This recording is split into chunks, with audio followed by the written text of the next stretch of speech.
Dear fellows Rotarians, thank you. We are speaking about developing the Future Water and Peace Leadership Pact between Rotary and an institute called UNESCO IHE. And my part of it, we are both doing it together. I'm heavily involved both in water and in Rotary as a PDG and a emeritus professor of UNESCO IHE. And my fellow Henk, Jaap, Kloosterman is also a long time involved in Rotary, but also as a host area counselor, coordinator of this program. We come to that later on.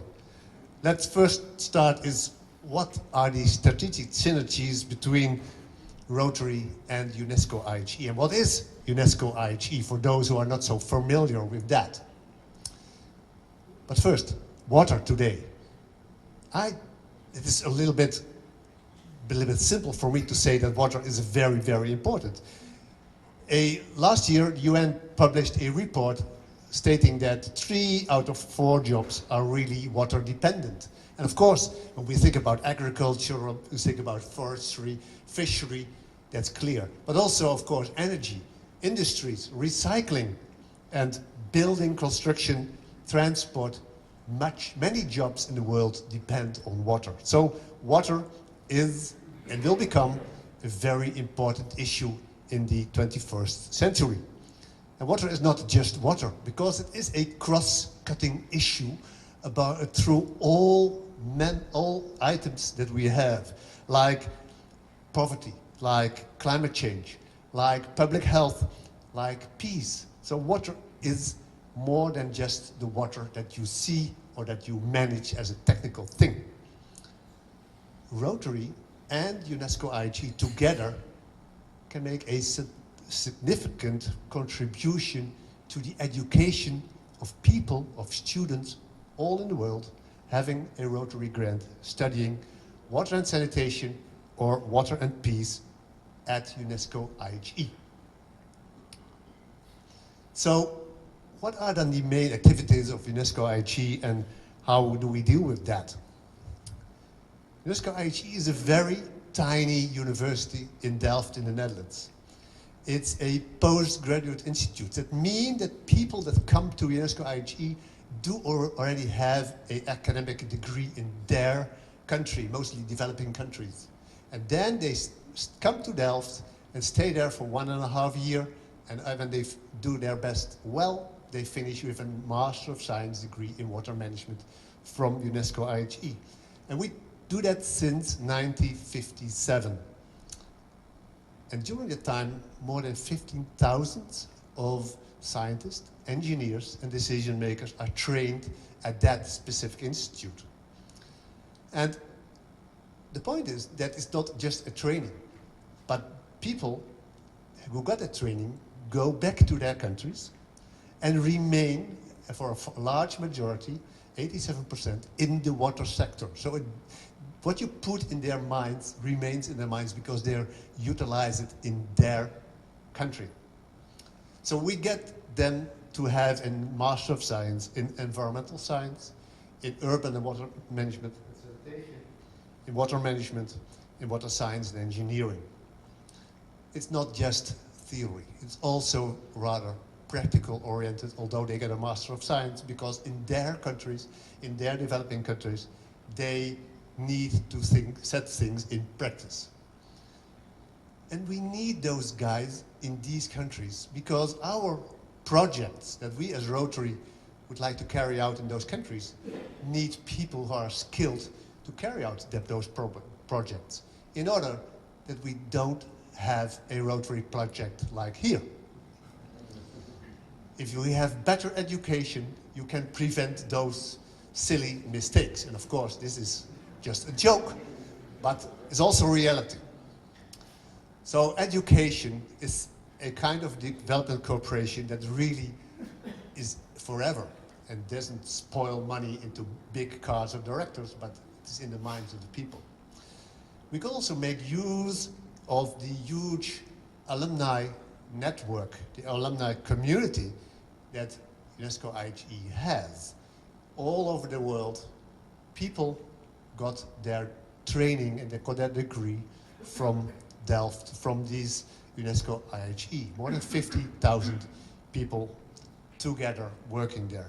And what we like to do as Rotary is bridge the connection between the Rotary academics that we train and those alumni network in order to have the best result of our water-related projects in those countries all over the world. So, what's the current status of our activities? And I give the floor to my colleague, Henk. Okay, thanks, John. And, oh yeah, that one I need as well. So, how does this link to Rotary and what has Rotary done so far? Since 2012, we have a scholarship program where the Rotary Foundation funds the 18 months program, and we have already 65 students who have been subject to that program. Investment over 2 million. You can see on this map where they come from, predominantly Africa and South America and some from Asia, but it's a global scheme. And on the right you see that they are well spread over the various specializations.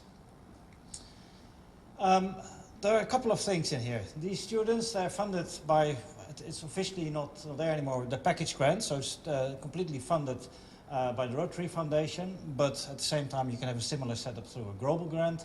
But there's 3 steps in this process. We get 40-50 applications a year for a Rotary scholarship. We have a joint UNESCO IHE Rotary selection panel, and we screen them on academic qualities. That's of course UNESCO's responsibility. And they're also screened on motivation and personality. That's mainly done from Evanston.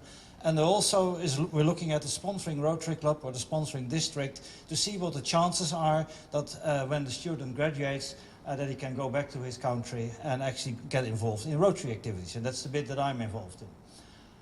When they're in the Netherlands for the 18 months stay, they have a very busy academic program, and the local Rotary organization plays a role in supporting them with, say, non-academic support. Make them feel at home in the Netherlands, but also make them feel at home in the Rotary family. And that's important. It's about building bridges between the students and Rotary, and it's about building bridges within UNESCO. What has happened so far? I mentioned 65 students. Currently the 5th batch of students is in Delft. The first 3 batches have already graduated. You can see that 36 master diplomas have been awarded, of which 5 with honor. And that is well above the average that UNESCO has. So you see we cream off the top quartile students. And important, and linking to what Jan said, they go back to their country and they're going to utilize their knowledge, gain knowledge, preferably in Rotary projects. And 80% of them goes back and works in the water sector. So this is a quick overview of the project. It's a bit wider than just that. There's also a water and peace program that Rotary is involved in with UNESCO IHE. This is slightly different from the 18 months program. It's a tripartite program. 3 universities take part of it. University of Peace in Costa Rica, UNESCO IHE, and the Oregon State University. And the objective here is really to develop critical skills, critical analysis skills of water security, but then linking that to a broader context. So you need more than just water skills. We have a lady from the USA who is doing that, and she's expected to graduate next quarter. You see her pictured in Delft.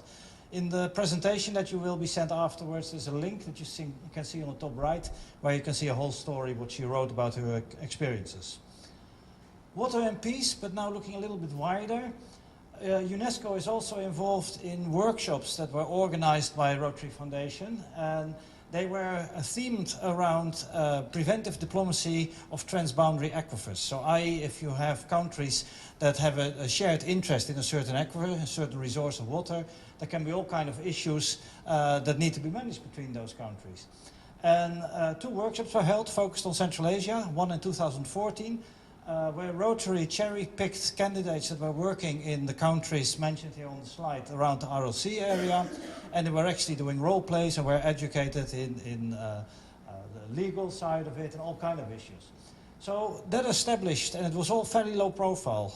This wasn't published in the newspapers or anything, but it's very important that Rotary again built bridges between communities there in order to solve problems that don't stop at the boundary of a particular country. Those people went back.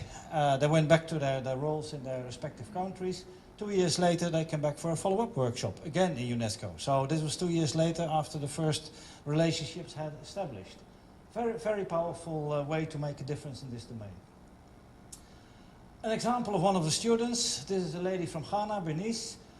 She was sponsored by the Rotary Club of Accra, and she did a master in sanitary engineering. She was one of the first batch. She came in 2012. She went back in 2014 after she graduated, got involved actually with a different club in Ghana, but on local sanitation projects. Now, you can actually see at the bottom line, this is a bigger project that aims at providing boreholes, toilet facilities for schools and communities, but linked also to education. And that's where it works if you have a student like her going back, knowledge to see the project, but also the knowledge to train and further educate people. This is on the top left is the ceremony, the graduation ceremony in 2014. And all the blue tubes, this is the where they work hard for 18 months at UNESCO. That's where their MSc diploma is in. Now, it continues the story. I'm currently involved in the follow-up with a couple of students that graduated last year. 2 students from Bolivia, 1 student from Canada, and the 3 of them decided to initiate major eco-sanitation projects, and they want to build latrines for 5 communities, 200 households, etc. Now we scale up suddenly. Now we have a project that is $200,000 that we want to fund. So I'm coordinating the global grant for this, and I must say I find the tool quite easy to use. What I find more difficult, though, is finding financial support at this end. So I would make a plea for those who are interested in this. I also have some more information here that I will put on the table afterwards. I'm quite keen interested to connect to those Rotarians that say, yeah, we want to be part of an exercise like this, and then we'll take it further from there. As you can see, I only have financed 20%, so $35,000, so I need a bit more. And there's a link here for more information that you can look at as well. So, we basically talked about the joint activities. What are future possibilities for cooperation? Jan mentioned it already, but it's important to say it again, I think. There is this huge alumni network of people, and some of them are in senior government positions in the water sector somewhere. There's a huge alumni of a network of UNESCO IHE alumni that is operating in countries where WASRAC and others have WASH projects going on.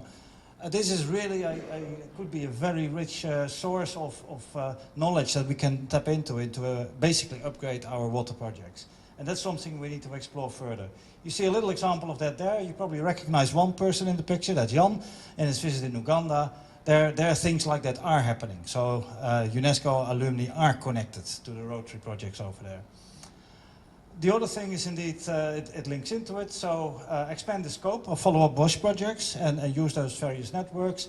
Connect WASRAC better to UNESCO IHE. These 2 organizations have very similar objectives. There's quite a bit of scope for synergies, but they're not very well explored. And in general, I think we started this program 5 years ago mainly with the water and sanitation focus. We've seen over the last couple of years that the peace element features much more strongly in the linkage between Rotary and UNESCO IHE. And I think there is potential to expand it even further. Basically, that is what we would like to share.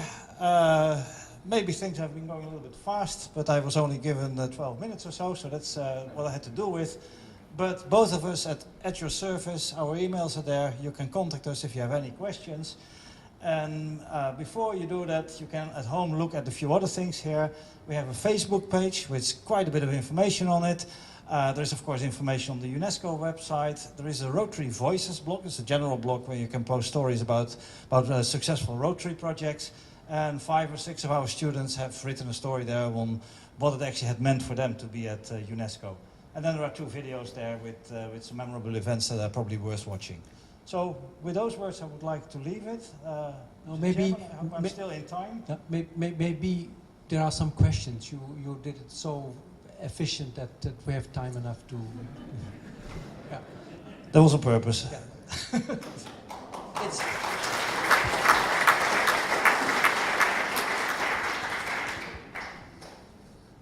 I have one question. We know that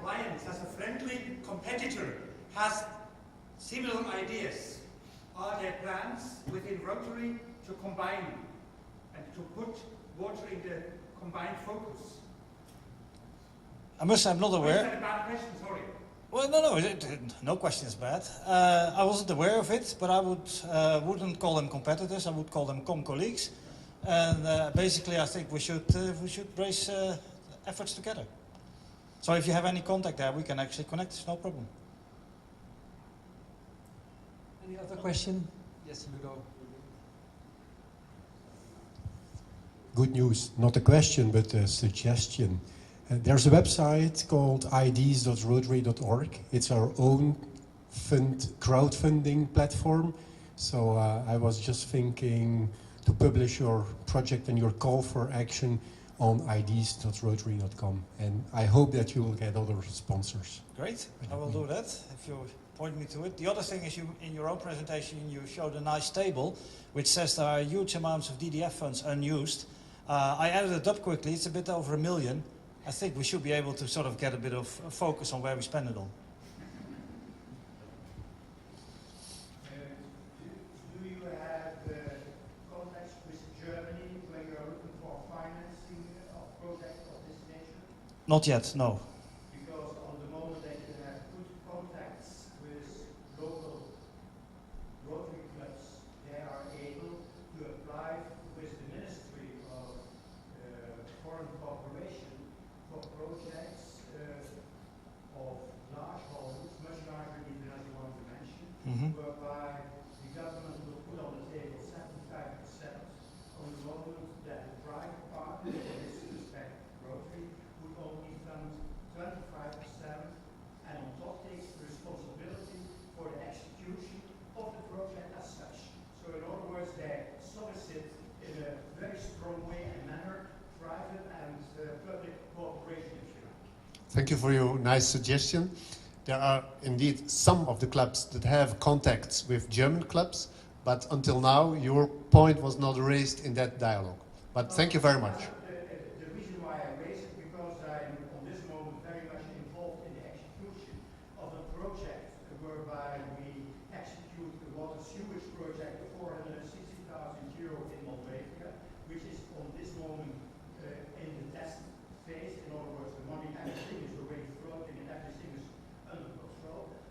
But most importantly is that a German club has been applying with the German government through Rotary UNESCO IHE in Düsseldorf.